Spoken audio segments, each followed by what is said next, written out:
Hey there, Jack Bosch here, and I'm here today again on a new podcast, video podcast series, and also audio podcast if you listen to this on iTunes. Welcome. As always, let me first quickly say, make sure if you enjoy these podcasts, you subscribe to the podcast either on YouTube or on iTunes, and also give us a review, particularly if you're watching or listen to this on iTunes. Give us a five-star review, because the only way anyone can actually hear about this, and actually anyone that shows up in the searches for more people, is by if more people give us 5-star reviews. So go there, put down a review. So what are we going to talk about today? Today we're talking about what kind of real estate is the right kind of real estate for you. And we're going to talk about the principles of land flipping, house flipping, and multifamily investing, right? So I'm going to compare those three against each other so that you can decide for yourself what is best for you as either an active investor or as a passive financial investor. All right, we'll get started right after this quick intro. Welcome to the Forever Cash Life Real Estate Investing Podcast with your hosts, Jack and Michelle Bosch. Together, let's uncover the secrets to building true wealth through real estate and living a purpose-driven life. All right, there we are again. First of all, let me drink a sip of water of my new coffee. And we got to keep it a little bit light here. Coffee, I won't even say what it says on there. Okay, so I want to keep this light. I hope you don't mind the little joke here. So I'm going to talk about right now about the three different kinds of real estate that we talk about, that I usually talk about. Usually I talk about land flipping. Land flipping is responsible for 95% of all our deals that Michelle and I have done with our team, of course. Then we own a bunch of houses for single-family houses, for rental houses, just for long-term cash flow. And then over the last few years, we've also gotten started in multifamily. Now, I have a podcast just a few episodes ago where I talk about why are we doing multifamily. And I explained the concept of one-time cash, temporary cash, forever cash, that really the goal of investing is not just income. Keep that in mind. The goal of investing is not just income. The goal of investing ultimately is financial freedom. And more than anything, lasting financial freedom, lasting financial independence that's generational, right? When you pass away, your kids won't have to necessarily work unless they want to, or usually they should work, but only in something they want to, right? And their kids and their kids and their kids. Like if you look at it, the Rockefellers in this world, think about them, whatever you want to think about it, political or whatever they are, party-wise, I don't even know which party they belong to. But bottom line is the Rockefeller father died like 100 plus years ago or so. I don't know exactly, might be wrong by a few years here, but his son, Rockefeller II, died a bunch of years ago. Now, their children are all pretty much dead already, except for one. I believe David Rockefeller is like 100 and something years old, is on his 5th artificial heart and so on. Their kids are already in retirement age. Their kids are already now in their bloom of their working activities, and they're all working in politics, in the business and things like that. Yet, financially speaking, none of them had to be worried about having a warm meal on their table, a warm plate of food on their table, about a roof over their head or anything like that. They all can afford to go to the best schools. They all can afford to be part of the best kind of what money can pay for. And that actually frees them up in some degree. I don't know if the Rockefellers or not, but if you do it the right way, then money can free you up to really be dedicating your life to what you really want to dedicate your life to really fulfill your mission. So money can be a means to a good end, or means to just spoiling and being a spoiled brat and things like that. I hope that's not the path you go through. But having said that, the income itself is not something to just use. It's the income use up. The income is actually that you generate is something to actually roll over into other ways of real estate. So that's why we do multifamily, because it's a way for us to roll our income into long-term generational wealth. Having said that, let's compare the three kinds of real estate that are out there. So first of all, land flipping. We already know about it. We love it, love it, love it, love it, because there's lots of people out there that no longer want their pieces of land. They're willing to sell them at pennies on the dollar, 5 to 25 cents on the dollar. You can do everything with land that you can do with houses except for moving in. Well, you can pitch a tent, but other than that, you can't really move in. But you can build a house on it, right? Which you can't really do on a house. You can't build usually another house on top of that house. But you can wholesale, you can retail, you can sell seller financing, you can split, you can improve, you can do all these different things, and you can make money with land, right? And the best part is if you buy your land at 20 cents on the dollar, and you sell it at 80 cents on the dollar, you're making quadrupling your money. And on top of it, if you do seller financing, in many cases, you get your money back just with a down payment and then cash flow and all those different things. If you go all the way back in my podcast to like the first, probably in our podcast, Michelle and I podcast, to the first probably 15 episodes that we have ever done under the Forever Cash Real Estate podcast, I think it might have been a different podcast on iTunes, you will be able to find all these kind of details about that stuff. And I'll obviously, for the next episode, we'll jump into that a little bit more too. So let's compare that to houses. Now, houses are very cool because a house in itself is something usable. It's something that people can move into, that they can buy, they can improve, they can make their own. It's like the American dream, right? At the same time, houses also have some challenges. First of all, typically, when you buy a house, somebody needs to go see the house. Might not have to be you yourself. It can be somebody else. It can be contractors, it can be inspectors, it can be a trusted employee, it can be your business partner, and so on. But somebody needs to go see the property, and they better be qualified in identifying what's wrong with that property. Because I've seen guys, like friends of us, that have lost $30,000 because they overlooked a $50,000 foundation repair issue, right? And they only had $20,000 margin in the deal. Boom, that margin was gone, along with a few other things, and now they lost $30,000 in the deal. Now, that's hard to do if you buy a piece of land for 20 cents on the dollar, right? If it's worth $20,000, you buy it at $3,000, $4,000. Well, worst case scenario, you can still sell it at $6,000 or $7,000 or $8,000, double your money. If you buy a $300,000 house for $220,000 and you overlook the $50,000 item, you are toast. You're going to lose money on that deal. At the same time, though, you can make really nice checks. You can buy properties if they're buying at the lower rate, or if you can finance houses much easier than you can finance land with banks, at lower interest rates, right? And therefore, if the money makes sense, you can rent them out and get cash flow from them. Again, it has pros and cons. The positive is that because you can leverage it, you can borrow from the bank, and if you do it right, if you get the right kind of deal and the right kind of lender, you can borrow almost 100% in some cases. Then you can get cash flow without having much money in the deal. But what happens if that tenant moves out or stops paying? Your cash flow goes from plus a few hundred to minus 1,000 or so.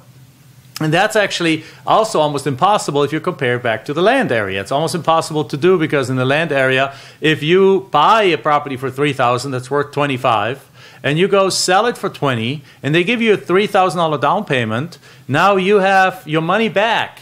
All your money is back. And now they say they give you a $400 a month monthly payment or $500 a month monthly payment. If they stop making those payments, your payment just goes from $500 to zero, but not to minus 1,000 because you're not carrying a mortgage like you are in the house. Like whether there's a tenant in there or not, you are owning the property and you're having to pay a $1,000 mortgage on that house. On the land, you don't because you got it so cheap. So there's some advantages to this over that.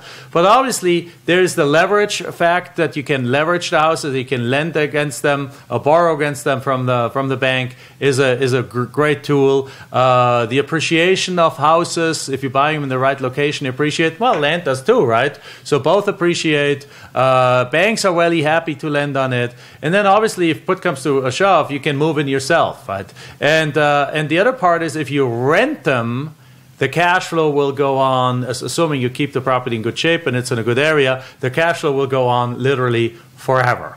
So that's a nice part about it, but it comes with hassles because it comes with the hassle of repairs, of tenants that move out, that leave the property in less than optimal condition, that it comes with the hassle of having to find a tenant, having to have a property management company, having to manage them. It comes with midnight move-outs. It comes with 2 a.m. Emergency calls. A lot of these can be mitigated by using a good property management company, but here's the key. It needs to be a good one.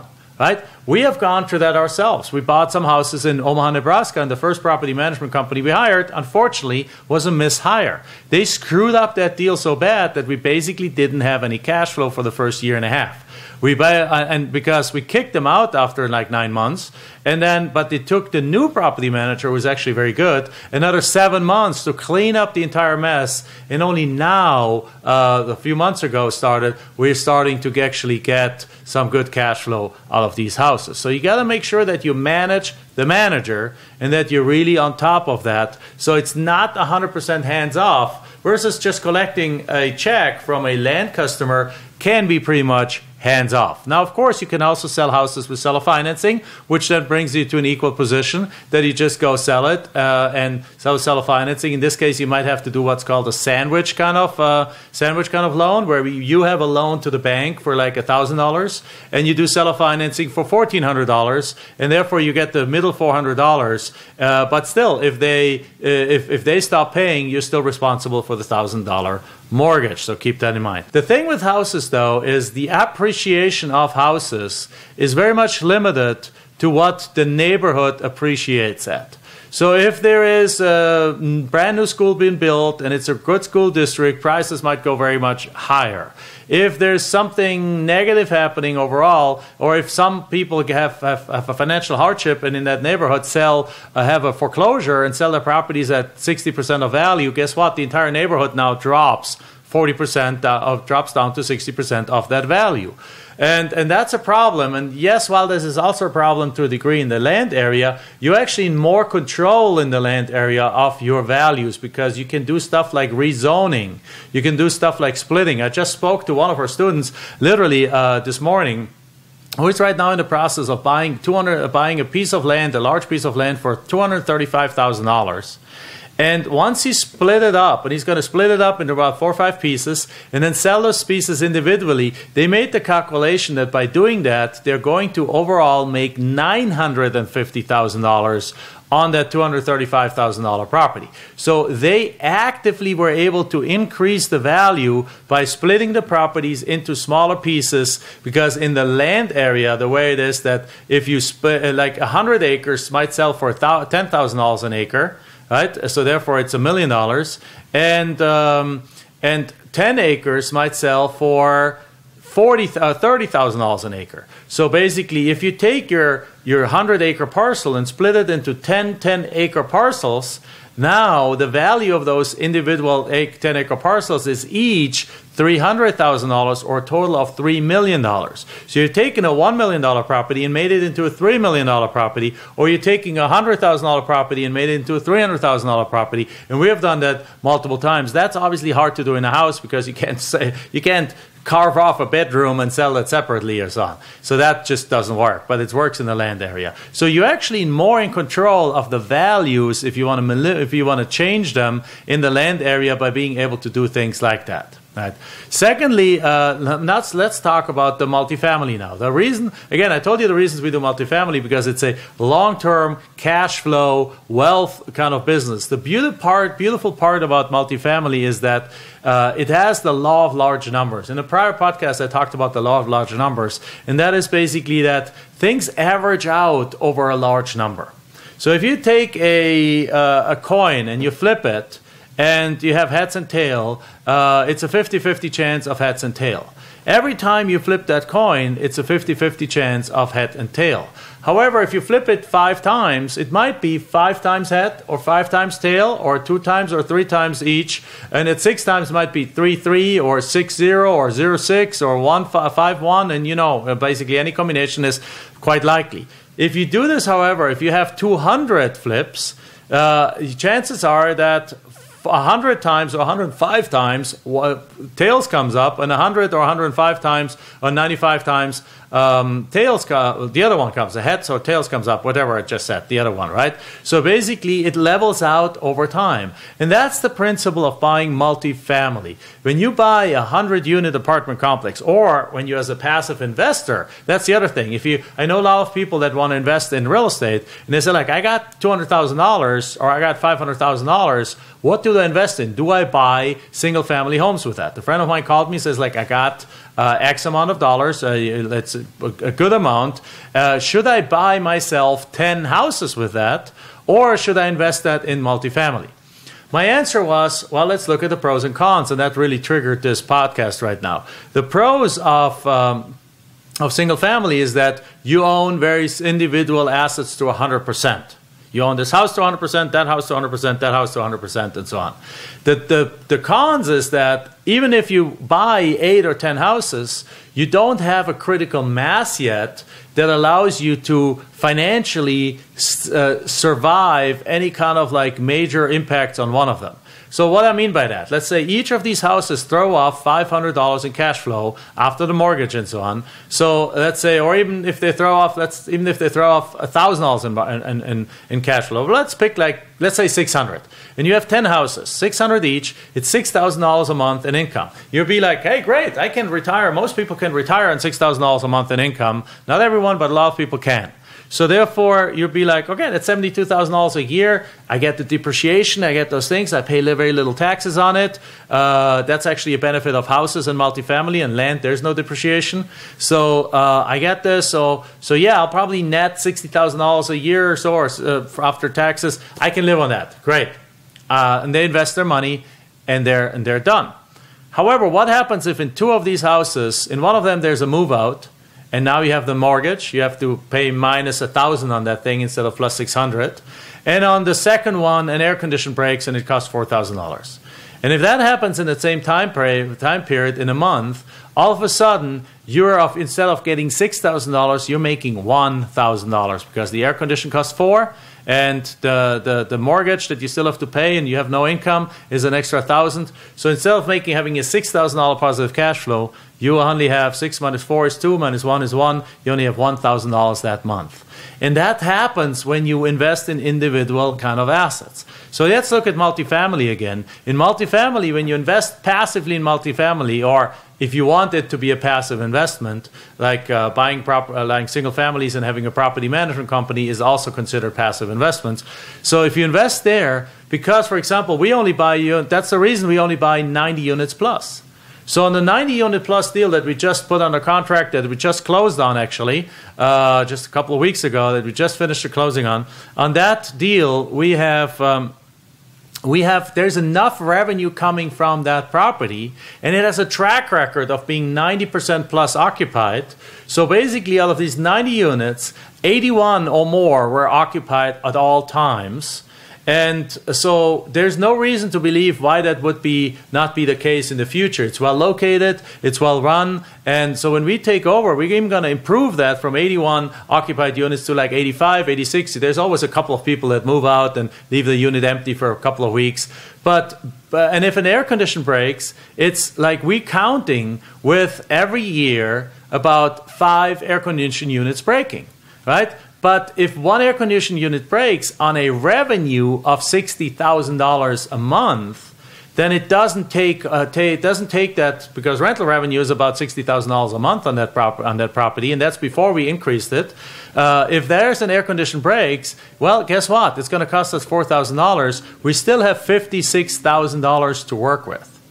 Right? As a result, after paying all the expenses and the staff, it allows us to pay full-time staff and all the stuff, we still have a profit left over called net operating income. We still have profit over to pay the bank, to pay our investors, and even a little bit left over for us. Now, that's the beauty of it, because when you buy big enough, then you can roll, then these kind of minor swings in occupancy and the minor swings in expenses, they are built into the budget already, and you account for it, and therefore it's not going to hit you as bad as it does when you own like 5 to 10 rental houses. Lastly, why I like multifamily is that you can actually make your own, it's almost like a money printing machine. It's a business that you're actually buying. Instead of real estate, it's really what you're buying into is in essence a business. So if you have a good manager, good operator, right? If you have a good operator, a good property management company, then what's actually happening is you are increasing the value of the property by increasing the cash flow of the property. Because the value of multifamilies, again, remember, the value of single families is determined by comparable value of other houses in that neighborhood. If there's 5 people having a foreclosure in that neighborhood because a local company went bankrupt and they lost their job or so, the entire neighborhood goes down, right? because these 5 houses now are selling for 40% less than before, and the entire neighborhood now gets depressed in value. In the multifamily area, when we go and reduce the cost of management, which we're going to do on this, which we're doing right now on this property that we just bought, when we go and we are increasing the amount of occupancy, right, from 90% to 95, 96%. When we go and we add additional revenue sources onto that property, for example, there's a storage building that we can make that's full of old furniture right now, because the seller used to rent these properties furnished with just ugly furniture. We're going to have this give this all to Salvation Army, and we're going to instead build storage units inside of that building that we can rent to the tenants for $50 a month. Well, you build 40 storage units at $50 a month, that's an extra $24,000 a year in revenue that comes in, right? Then we can increase the rents. The rents are $100 below market, right? That's over 90 units at $100, at $1,200 a year. That is, guess what? That's almost $100,000 in more revenue for the property, and so on and so forth. So you get my point. If you add all of things together, all of a sudden you're generating a property that's you have a property that's all of a sudden generating $100,000 to $150,000 or $200,000 more income per year, and the value, the way these properties are being valued, is actually by the income. The value of a multifamily property is a multiple of the income it generates. So therefore, we almost, of course, if the world comes to an end, we're affected by the value of the properties are affected too, right? If the city goes in a big depression because of whatever reasons, then the values will be impacted. But to a large degree, the value of the property is being driven by the income it generates.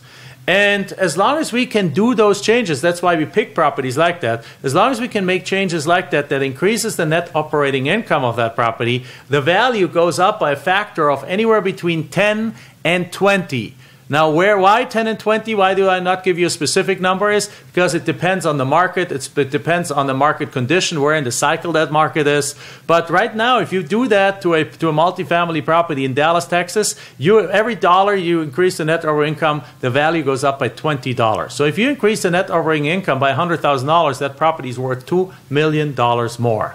If you do that same thing in a tiny little town outside of Detroit, let's say, or like in a suburb of Detroit where nothing's going on, then probably you don't get more than an 8-fold increase or so on, because it just doesn't sell at the same multiples. But so therefore, so it just depends where it's in. But conservatively estimated, you can always get about a 12 to 13 times increase for every value increase for every dollar that you put on the bottom line. And that's the biggest difference. That's why we love our land, because we can split it, we can artificially increase the price, not artificially, meaning like we can control the value increase through splits and things like that, and through strategic improvements. You can buy a property with no road access, put road access on it, or get an easement on it, and the property might go up 5 times in value, right? Or 3 times in value by doing that. You can go, and in the house area, as nice and conservative as it is, your options are just very restricted. So that's why we're flipping land, we're making money in flipping land, and for years we moved that into houses, but we have realized several years ago that really the better way to move it is move the money that we're making from the land flipping into multifamily. So I wanted to describe the different things to it. Obviously, the other part of that I really like about multifamily is that as long as you have good management, that's the key. Obviously, that if you have good management, they can steer it through some of the ups and downs in the market and in occupancy and things like that, through marketing, to really can create a community, because you're really owning you're owning on not just one home, you're owning a little microcosmos. That's what I want to say. You're owning a little microcosmos, and as a passive investor, you want to make sure that you invest with people that actually have a vision for that uni, and they don't want to just make it an ATM. Because if you make it an ATM, if you're not building a relationship with your tenants, if you're not making it a community, then nothing will prevent them from moving over. The people that tend to look at multifamily as just an ATM, they also let everyone in as long as they think they can pay. right? We instead, we have high credit requirements, like credit score requirements for our tenants. We have to make sure that they don't have any criminal history, they don't have any evictions and so on, and that they have a multiple of the rent in income, so that they actually can make sure that they pay for their property. So it is, but the nice part is also that if you buy 90 units, you're not going to manage it. Nor do I want to. I'm not going to manage my own properties. We're hiring professional management that is on site. And that's another thing. So now you're triple buffered. If something happens on the property, somebody needs a repair, they're not calling you. They're calling the agent right in the office that works there from 8 to 5 days a week, and even lives on the property. So if it's an emergency, they knock on their door on a Saturday night too. Right? So you have, nobody's ever going to call you. If they have, then they go have their you have a full-time maintenance person that goes fixes the property, fixes the items that need to be fixed. So you don't ever going to get involved in that. If it's something big, the property management company needs to decide. And if it's something big enough over a certain threshold, then they contact you. But now you're only deciding on the major things of the property, like, are you going to just repair the pool, or are you going to redo the pool? Right? One costs $3,000, they'll decide themselves. One costs $30,000. Is it worth that investment? Are you going to which color are you going to repaint the building, the property on? Right? Those are questions that you're being involved in because they impact the overall property. Now, as the owner, now the nice part is, as passive investor, because you're right away investing into a microcosmos of 90, 100, 120 units or 200 units, and because of that cash that comes in, that budget, that large cash flow that comes in, that buffers you against these, that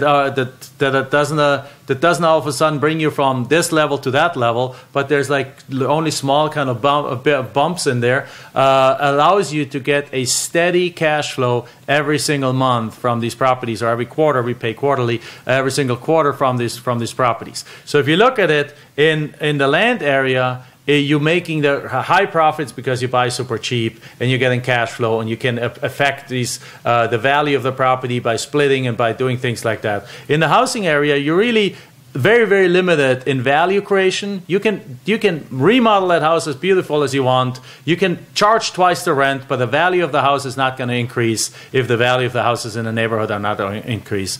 And you have that fluctuation. If you don't have 50 houses, then if you only have 5 or 6, then one air condition, one tenant move out will dramatically affect your cash flow. But if you take that same money invested in multifamily or in land, right, you can multiply it here very quickly. And if you want to park it at a very nice return, then multifamily is a great way to go. Just make sure you invest only with companies that are reputable, that are trustworthy, that have a good plan in place, and that have a good management in place. All right, those are my comparison about the 3 different kinds of real estate. Now you can choose whichever way you want to go. All right.